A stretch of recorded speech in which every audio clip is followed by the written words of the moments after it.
Biotech సమర్పించు మట్టి మనిషి కార్యక్రమానికి తిరిగి స్వాగతం. పాడి పరిశ్రమ దినదినాభివృద్ధి చెందాలంటే నేటి లేగదూడలే రేపటి పాడి పశువులన్న సూత్రాన్ని రైతులు గుర్తుంచుకోవాలి.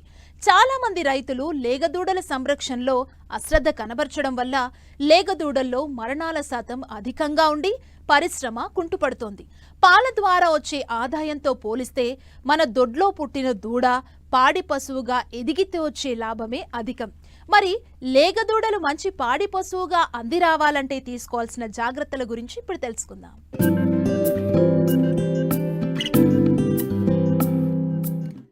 నేటి పెయ్య దూడలే రేపటి పాడి పశువులు. అవి రాబోయే రోజులలో పాల ఉత్పత్తికి పునాదులు. పెయ్య దూడల సంరక్షణలో ఏమాత్రం అశ్రద్ధ చేసినా రాబోయే రోజులలో దాని పాల ఉత్పత్తి సామర్థ్యాన్ని నష్టపోవలసి వస్తుంది. మొదటి 3-4 మాసాల వయసు అత్యంత కీలకమైనది కాబట్టి శాస్త్రీయంగా చేపట్టే దూడల పోషణ మందవృద్ధికి నాంది. ఆరోగ్యవంతమైన లేగదూడల పెంపకం డైరీ అభివృద్ధికి పునాది లాంటిది అనడంలో ఎలాంటి సందేహం లేదు. కానీ ఈ సత్యాన్ని గమనించని చాలా మంది రైతులు పాల ద్వారా వచ్చే ఆదాయంపైనే దృష్టి పెట్టి ఆ తర్వాత పశువుల మేపు భారమై కొత్తగా పశువులు కొనుగోలు చేసేందుకు శక్తి లేక అనతి కాలంలోనే డైరీలను మూసివేస్తున్నారు.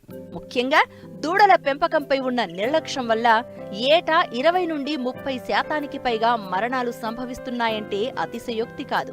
పాడి పరిశ్రమను ఒక ఆదాయ వనరుగా చూడడమే తప్ప దూరదృష్టి లేకపోవడమే దీనికి ప్రధాన కారణంగా చెప్పవచ్చు. మేలుజాతి లేగదూడల సంరక్షణకు పాడి గేదెలు లేదా ఆవులు చూడితో ఉన్నప్పటి నుంచే తగిన జాగ్రత్తలు తీసుకుని పుట్టిన ఏడాదిన్నర వరకు సంరక్షించగలిగితే 2వ ఏట చూడి కట్టి పాడి పశువుగా అందివస్తుంది. లేగదూడల సంరక్షణకు తీసుకోవాల్సిన జాగ్రత్తల గురించి తెలియచేస్తున్నారు ప్రకాశం జిల్లా ఒంగోలు మండల పశు వైద్య శాఖ సహాయ సంచాలకులు డాక్టర్ బి బసవశంకర్రావు.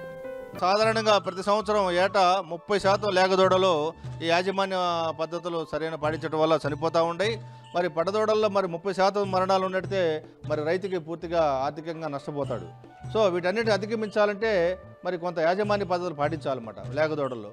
ఆ లేగదూడల్లో వచ్చే వ్యాధుల విషయానికి వచ్చినట్టయితే మొట్టమొదటి మనకి ఏలికి పాములు. దూడల్లో నట్టల బెడద అనేది తల్లి గర్భంలో ఉండగానే ఈ యొక్క ఏలికి పాములు అనేది మనకి దూడకి ఏర్పడతాయి అన్నమాట. ఆ తల్లి గర్భంలో నుంచి ఈనిన తర్వాత దూడ బయటకు వచ్చిన తర్వాత ఆ 10-15 రోజుల లోపల ఎట్టి పరిస్థితుల్లో కూడా దూడలకు ఈ యొక్క నట్టల నివారణ మందులు తాపించాలన్నమాట.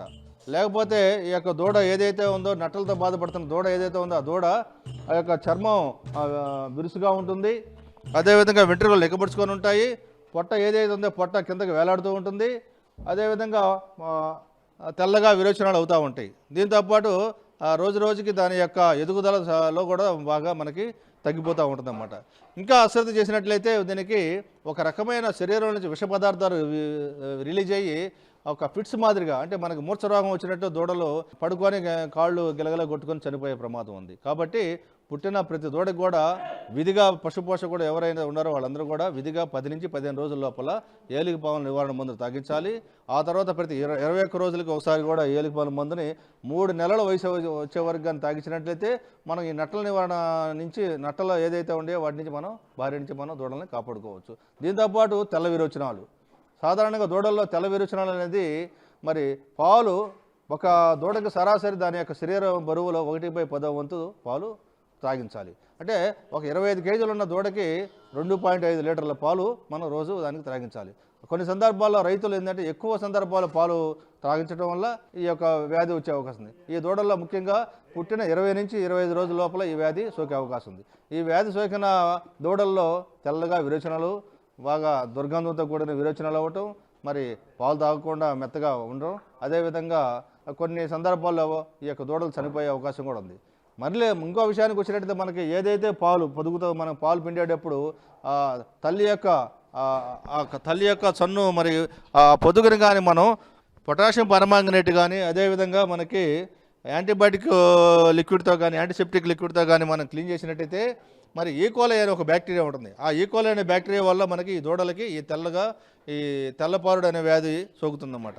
సో అలాంటివి రాకుండా నివారణ చేసుకోవాలంటే మనకి ఈ పొదుగు ఏదైతే ఉందో ఆ పొదుగుని పాలు పిండిన తర్వాత పాలు పిండక ముందు మనం పొటాషియం పర్మాంగనేట్ ద్రావంతో మనం కానీ డిప్పింగ్ చేసినట్లయితే ఈకోలై అనే బ్యాక్టీరియా ద్వారా మనకి ఈ తెల్ల విరోచనాల వ్యాధి నుంచి మనం దూడలను కాపాడుకోవచ్చు.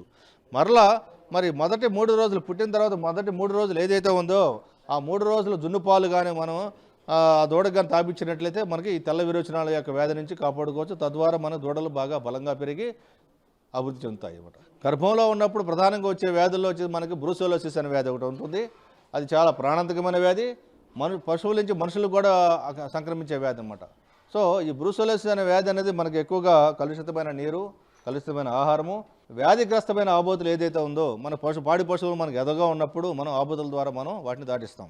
ఆ బ్రూసెల్లోసిస్ వ్యాధితో సోకిన ఆబోతులు ఏదైతే ఉన్నాయో అవన్నీ కూడా మనకి ఆరోగ్యంగా ఉన్న యొక్క పశువులను దాటినప్పుడు తద్వారా మనకు ఆ వీర్య కణాల ద్వారా మనకి ఈ బ్రూసెల్లా వ్యాధి ఆ పాడి పశువులకు వచ్చి పాడి పశువులు మరి సూడు నిలబడిన తర్వాత సూడు మీద చివరి 3 నెలలు ఏదైతే ఉందో 7, 8, 9 నెలల్లో గర్భం ధరించిన 7 నెలల్లో మనకి ఇసుకపోయే ప్రమాదం ఉంది. మరి చివరి 7, 8, 9, 10 మాసాల్లో కానీ ఇసుకుపోయినట్లయితే మనం ప్రాథమికంగా బ్రూసెల్లోసిస్ వ్యాధిలో మనం బాధపడుతుందని చెప్పి గుర్తించవచ్చు. అదే మనం కానీ ఆబోతులను కానీ గమనించినట్లయితే కీళ్ళవాపు, వృషణాల వాపు, పుట్టిన దూడలు వెంటనే చనిపోవటం, ఆ తర్వాత ఆ యొక్క పాడి పశువు ఏదైతే మాయ వేయకపోవటం, మాయల నుంచి కూడా కొంత రకమైన దుర్గంధం ఉండటం, ఇవన్నీ కూడా మనం ప్రాథమికంగా గమనించవచ్చు. వ్యాధి నివారణ టీకాల కార్యక్రమం చేపట్టి తద్వారా ఈ బ్రూసెల్లా వ్యాధి రాకుండా చర్యలు తీసుకోవడం జరుగుతున్నది.